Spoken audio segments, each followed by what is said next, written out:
Hi, everyone. In today's video, we are going to be reviewing when a landlord can deny a Section 8 applicant as opposed to approve it.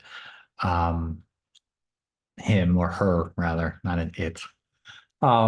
Anyway, as everyone knows, New Jersey doesn't allow discrimination against an applicant based upon race, gender, religion, or familial status.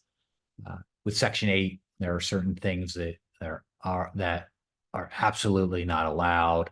You can't discriminate based upon the source of the income that is paying the rent.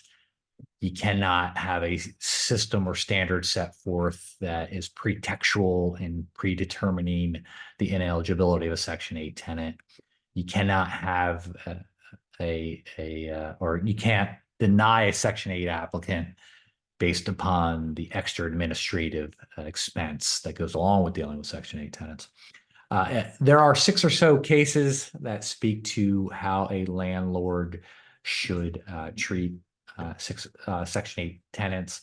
2 of the cases in particular are pretty clear in showing the line between what is discrimination and what is not. The first case is TK versus Landmark W. In that case, the landlord was found to have discriminated against the tenant.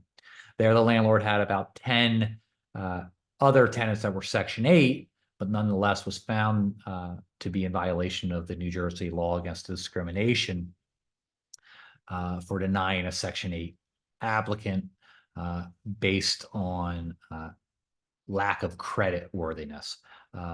The court stated or found that the landlord failed to utilize, and I'm quoting, failed to utilize any formula or uniform standards when evaluating a plaintiff's or a tenant's creditworthiness, and that the determination was within the sole discretion of the manager. Thus, the decision-making process was somewhat subjective. The court here penalized the landlord for not having a standard. You can't have a business where you are willy-nilly with determining who can and can't live in your complex. It's clear that you have to have a protocol, and that's what seems to have screwed this landlord. Here, if the landlord had a standard and could differentiate that one tenant from the other 10, it would have been fine, but it was unable to do that. Now, on the other side of that is another case where the landlord was found not to have discriminated against the tenant. That case is Pasquians versus Brighton Arms Apartments. There, the court determined that the landlord did not discriminate in practically a very similar scenario, I should say. There we had 12 other tenants that were Section 8. We had, and this one Section 8 tenant was denied based upon creditworthiness. But the court highlighted 2 things which distinguished the case from TK. One is that they had a firm protocol which was consistent among all the applicants. But 2, and I think this is something that's worth noting, is that part of the protocol was that Section 8 tenants were exempt from the income requirements. They rather than determining that the Section 8 tenant was automatically approved or disapproved based upon the income requirement, they just took it out. They took it out, and they determined that the tenant was not eligible or was not eligible to be a tenant based upon their other issues. And those other issues were they had unpaid medical bills, they had unpaid utility bills, they had unpaid credit card bills, they owed money to their previous landlord, and there was previous evictions. In that scenario, the court specifically stated or stated that it was justified for the tenant to deny this applicant or the eligibility of this applicant. So the takeaway is this. I would suggest that we have a protocol, and most of you heard this. This is one of my speaking points whenever I'm speaking to a landlord. Have protocols. This have a protocol with how quickly we respond to a maintenance request. Have a protocol to answering phone calls. Have a protocol with sending out notices to cease or notices to quit. Have protocols of the date of when we file an eviction and how much.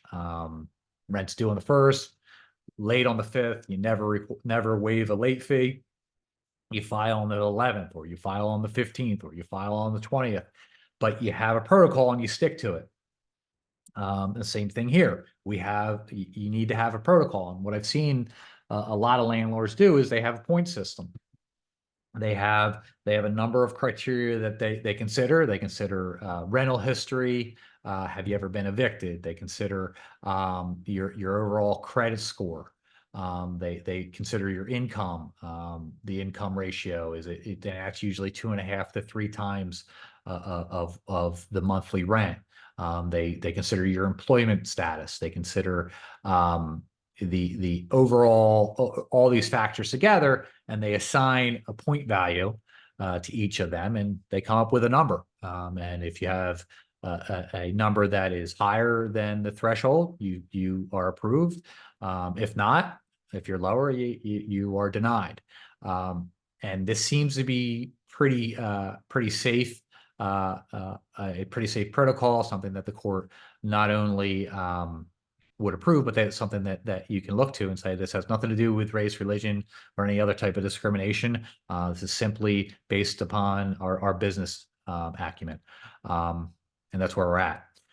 That's which gets us back to Section 8 and the income. And really the question is this: what do we do with Section 8 income?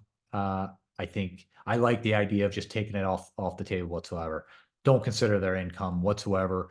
Rather, look at their credit history, look at their credit report, look at how have they been evicted, look at the rental history, their credit rating, and then make a determination independent of their income.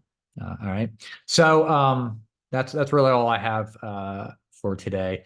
If you have any questions, feel free to reach out to me, and be happy to talk to you about it. All right. Have a good day.